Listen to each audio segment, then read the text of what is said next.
Vamos a convocar a Federico Klustein, que es economista, para que nos ayude un poco a analizar lo que pasó, lo que pasa y lo que pasará. Federico, Néstor Zula, ¿cómo estás? ¿Cómo estás, Néstor? Buen sábado, gracias por la invitación. No, a vos por atendernos.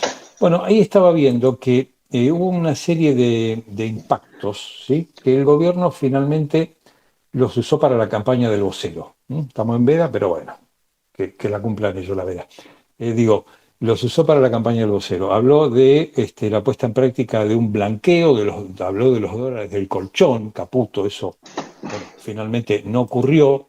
Eh, También en su momento el vocero había hablado de algunas modificaciones. Bueno, por ejemplo, lo de los celulares, lo de importar celulares, finalmente eso no ocurrió. Está anunciado, se cree que va a ocurrir en los próximos días, que puede ser que ocurra el lunes, pero hasta ahora no ocurrió. Entonces, eh, esta serie de anuncios, de ponerse en práctica, ¿van a producir movimientos económicos bruscos? Mira, yo creo que ninguno de los anuncios planteados por el gobierno nacional son para algún cambio de fondo. Son cambios que aportan a esta idea de liberación de los cepos, de un país más liberal, con mayor libertad y menor presión del Estado, pero no son necesariamente para cambios bruscos. Ya inclusive lo que empezamos a ver, y lo vimos por ejemplo el día viernes, es que los trabajadores de Tierra del Fuego, por ejemplo, pararon las plantas Mm, en la provincia como consecuencia de estas medidas, diciendo que iba a impactar en los puestos de trabajo. O sea, sí va a pasar eso, que va a impactar en los puestos de trabajo, pero la reducción de los precios de los bienes no va a ser sustancial. ¿Por qué? Estas medidas planteadas lo que vienen a decir es, bueno, acá hay algunas cuestiones que tenemos que modificar y no podemos hacerlas todas juntas. Por ejemplo, lo que vos hablabas del blanqueo. Bueno, hay 250.000 millones de dólares abajo del colchón. ¿Cuánto puede blanquear el argentino? El 1% son 2.000 millones. ¿Me van a cambiar sustancialmente? No. Ahora, mm. si yo empiezo a proceder en esa dirección, voy hacia la idea de país que quiero, un país bimonetario, con libre importación y exportación y Mm, demás. Eso claramente va a tener un correlato negativo, porque obviamente todas estas medidas atentan, por ejemplo, contra la industria nacional. Entonces, va claro. a tener un correlato, no en el corto plazo, pues son medidas que en el corto plazo son medidas cosméticas. Ahora, en el mediano y largo plazo, cuando empiecen a tener un efecto sustancial, ahí sí vamos a empezar a ver los efectos y las consecuencias negativas de todas estas medidas. Claro. Yo le planteaba hace un rato a algunos industriales pymes con los que estuve hablando, les planteaba esto del huevo a la gallina, ¿no? ¿Qué hacer primero? ¿Desarrollar la industria y después ponerla a competir con lo importado? ¿O llenar el país de importado y que la industria se vuelva competitiva contra eso?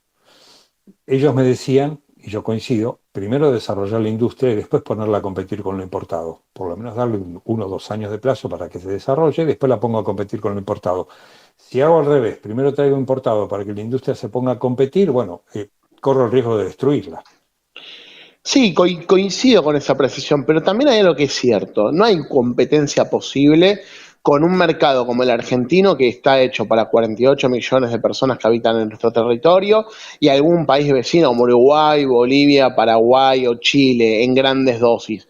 No está el mercado preparado para 320 como Estados Unidos, 240 como Brasil, 1.500 millones como China. Mm, Digo, la escala de la industria argentina es una escala baja, por eso también tiene claro, una muy baja productividad en comparación con otras industrias del claro. mundo. Entonces, poner a competir en condiciones que no son las mismas, obviamente va a generar una distorsión.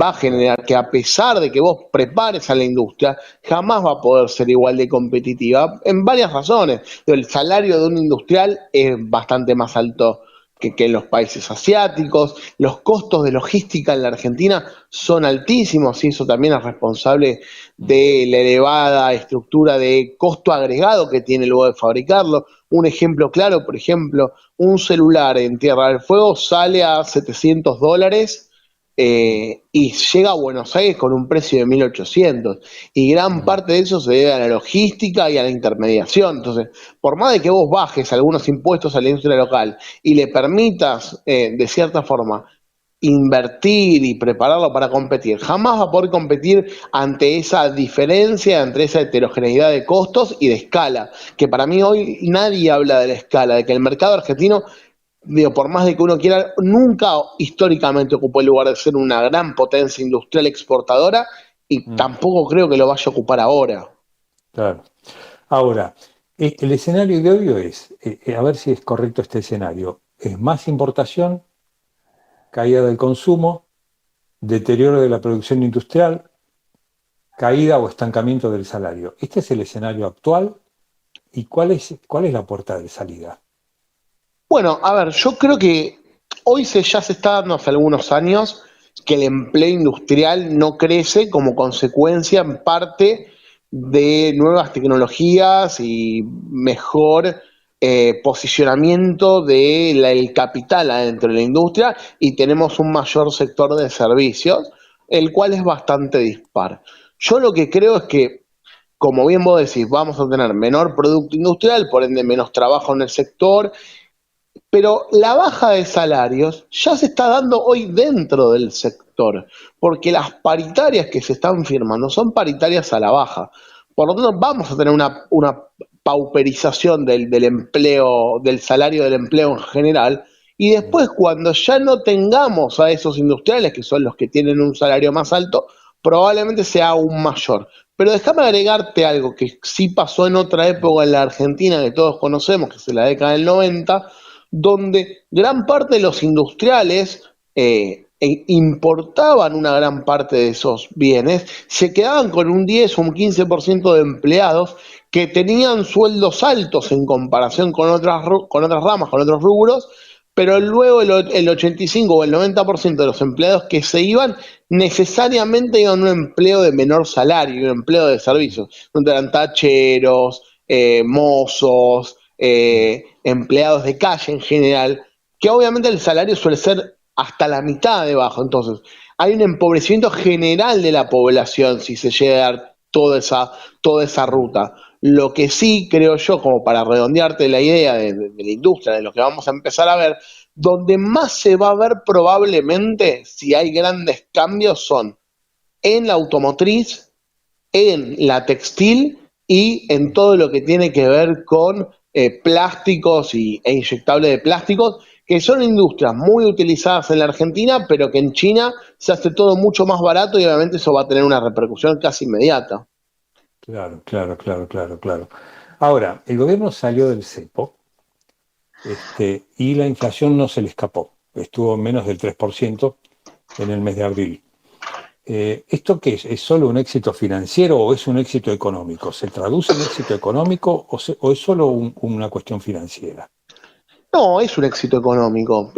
Yo creo que, a ver, la perspectiva que tenía el gobierno de lo que iba a pasar con el tipo de cambio, se confirmó, y era que, en la apertura del cepo el dólar oficial iba a estar bastante cercano a cuando se liberaba el cepo. Es decir, si se liberó a 1.100, no estamos casi lejos de 1.100. Ahora bien, ¿por qué sucede esto? Bueno, en parte también es porque se lograron, a través de organismos internacionales, tener 18.000 millones de dólares.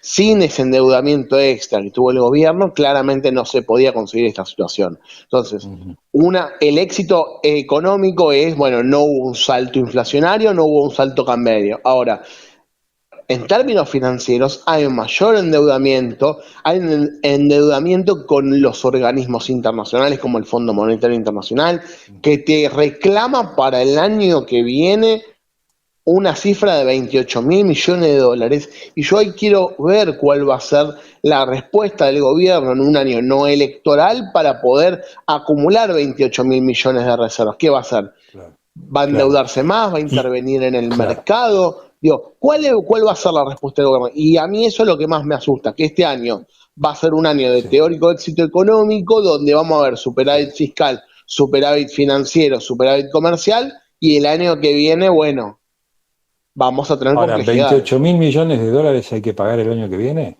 Sí, entre todas las Y, deudas. y entre la minería, la energía, el petróleo y el campo, ¿se llega a juntar esa plata el año que viene?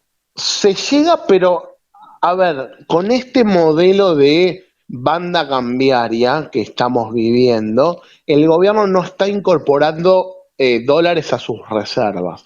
Entonces, si prosigue este modelo como tenemos hoy en día, por más de que haya exportaciones por 100.000 millones de dólares y el superávit comercial sea más de 28.000 millones de dólares, como parece que puede ser el año que viene, si vos eso no lo incorporás como reservas, nadie te las va a regalar.